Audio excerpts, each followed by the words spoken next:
এবার স্বপ্ন পূরণ হলো পুরো মুসলিম জাতির। কোরআনে বর্ণিত শুধুমাত্র দুটি খাবার খেলে কখনো ক্যান্সার হবে না প্রমাণ দিল বর্তমান আধুনিক বিজ্ঞান। ক্যান্সার থেকে চিরতরে মুক্তি পেতে এই খাবার দুটি নিয়ে সম্প্রতি অবাক করা এক তথ্য প্রকাশ করেছে আধুনিক বিজ্ঞান। প্রিয় নবীর একটি হাদিসও যে মিথ্যা নয় আবারও প্রমাণিত হলো। গবেষকরা বহু গবেষণা করে বড় বড় বিধর্মী বিজ্ঞানীরা আলোর পথে ফিরে এসেছে। দিন যতই যাচ্ছে পবিত্র কোরআনের সত্যতা প্রকাশ করেই যাচ্ছে আধুনিক বিজ্ঞান সভ্যতা। কোরআনের এমন চিকিৎসা দেখে চোখ কপালে উঠেছে বিধর্মী স্বাস্থ্য বিশেষজ্ঞদের। প্রিয় দর্শক, আপনাদের কাছে একটি প্রশ্ন, আপনি কি কোরআনের পক্ষে নাকি বিজ্ঞানের পক্ষে? এবং আপনি যদি হযরত মুহাম্মদ সাল্লাল্লাহু আলাইহি ওয়াসাল্লামের উম্মত হয়ে নিজেকে ধন্য মনে করেন তাহলে অবশ্যই একবার আলহামদুলিল্লাহ কমেন্ট করে যাবেন। ভিডিওটি সম্পূর্ণ দেখবেন এবং কোরআনের সত্যতা শেয়ার করে দিবেন সকলের মাঝে। কোরআনে বর্ণিত এই দুইটি খাবার যদি মানুষ খেতে পারে তার কোনোদিন ক্যান্সার হবে না। এর আগেও আমেরিকার একদল সায়েন্টিস্ট বড়ই পাতা দিয়ে মৃত মুসলিম মানুষদেরকে কেন গোসল করানো হয় তারও প্রমাণ করেছে। প্রিয় নবী বলেছেন, দুইটি খাবার যদি আমার উম্মতেরা প্রতিনিয়ত খায় এবং তার যত জটিল রোগী হোক না কেন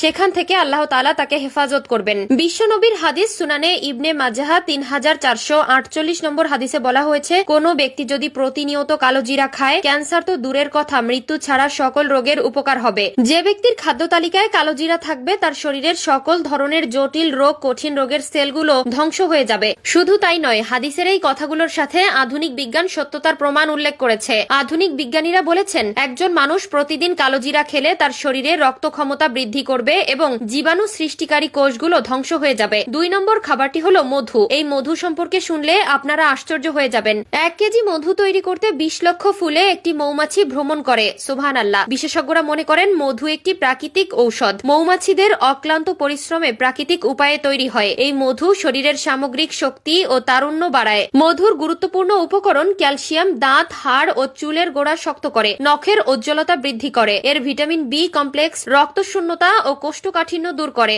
গলার ও মুখের ক্যান্সারের ক্ষেত্রে মধু ভেষজ ওষুধ হিসেবে কাজ করে, কেননা গলায় প্রথম ধাপে ক্যান্সার ধরা পড়লে মধু ব্যবহার করে তা থেকে মুক্তির পথ মিলতে পারে। আমেরিকার ক্যান্সার চিকিৎসা কেন্দ্রগুলো বলছে মূলত ক্যান্সারের ভেষজ চিকিৎসায় মধু ব্যবহার করা হয়, কারণ মধুতে থাকা 42টি খাদ্য উপাদান, ভিটামিন ও অ্যান্টিঅক্সিডেন্ট ক্যান্সারের এসব সমস্যার বিরুদ্ধে কাজ করতে পারে। এই শীতে সর্দি কাশিতে আরাম পেতে 1 চা চামচ কালো জিরার তেলের সঙ্গে 1 চা চামচ মধু বা 1 কাপ লাল চায়ের সঙ্গে আধা চা চামচ কালো জিরার তেল মিশিয়ে দিনে 3 বার খান। পাতলা পরিষ্কার কাপড়ে কালো জিরা বেঁধে শুকালে সর্দি তরল হয়। পাশাপাশি 1 চা চামচ কালো জিরার সঙ্গে 3 চা চামচ মধু ও 2 চা চামচ তুলসী পাতার রস মিশিয়ে খেলে জ্বর, ব্যথা, সর্দি কাশি কমে। বুকে কফ বসে গেলে কালো জিরা বেটে মোটা করে প্রলেপ দিন। একই সাথে হাঁপানি বা শ্বাসকষ্ট জনিত সমস্যার সমাধানে কালো জিরা দারুণ কাজ করে। প্রতিদিন কালো জিরার ভর্তা খেলে হাঁপানি বা শ্বাসকষ্ট জনিত সমস্যা উপশম হয়।